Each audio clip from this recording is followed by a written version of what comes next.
Okay, let's take a look at another example of finding the distance between 2 points. Now, we're going to be looking at this one, and the points are actually irrational numbers with pi in them, but don't panic.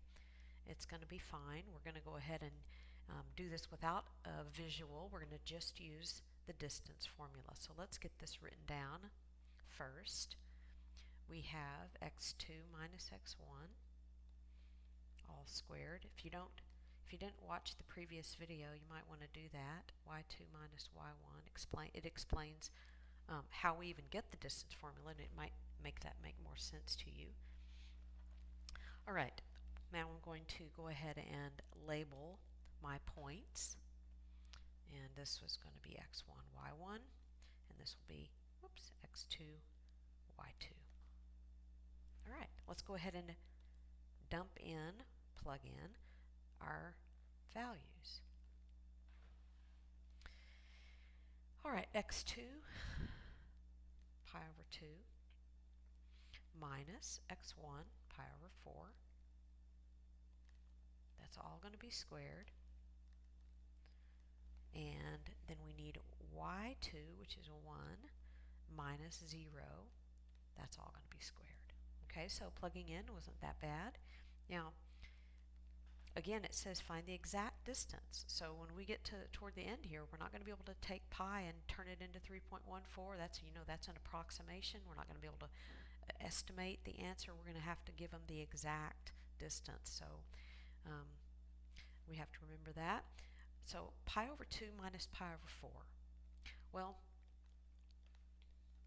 if you think about it, just think about a pizza. If I have a half of a pizza take away a fourth of a pizza, a half take away a fourth, wouldn't I just still end up with a fourth of a pizza?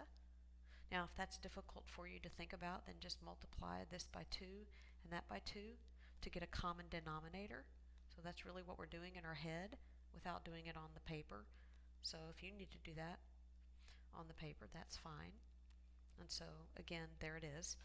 So it's just middle school math, getting a common denominator. All right, so this ends up being pi over 4, and that's going to be squared.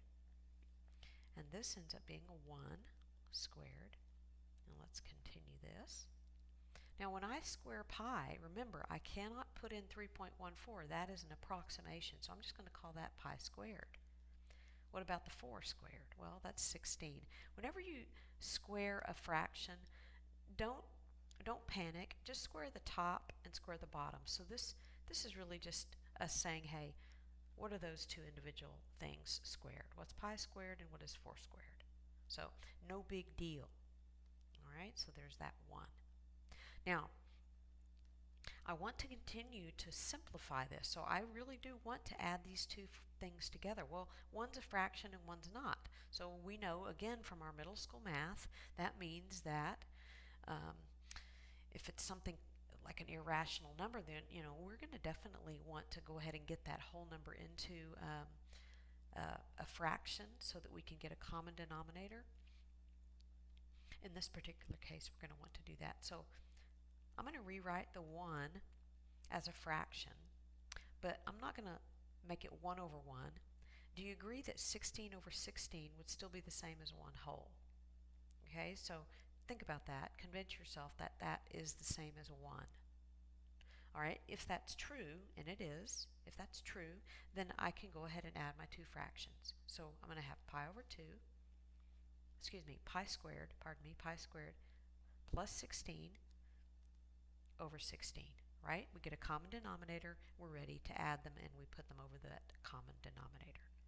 Now, this is going back to your Algebra 1. You remember that if I have the square root of, 3 over 4, that's the very same thing as the square root of 3 over the square root of 4. So I'm going to use that idea and rewrite this as pi squared plus 16 over the square root of 16, right? No, there's no difference between those two.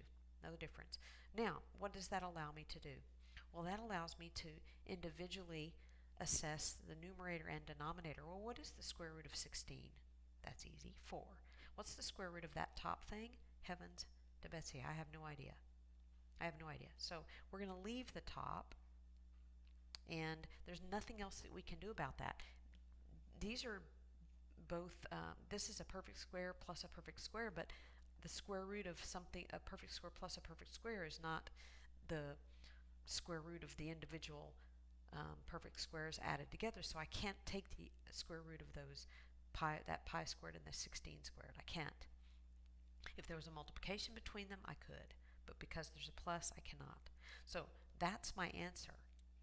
That's my final answer. Now, you might be saying, well, Miss Savell, why is it that originally, why didn't we have a plus or minus here? Because we're taking really the square root of the Pythagorean, and that's going to be, that's our c, our c squared turned into c. Why wouldn't we put a plus or minus? Well, we did technically, in theory, we'd put a plus or minus, but distance is always positive. And so in a sense, we're saying, okay, it could be plus or minus, but we're going to use the positive version because distance is always positive. Direction isn't always positive, but distance is always positive. Okie doke. Thanks for watching.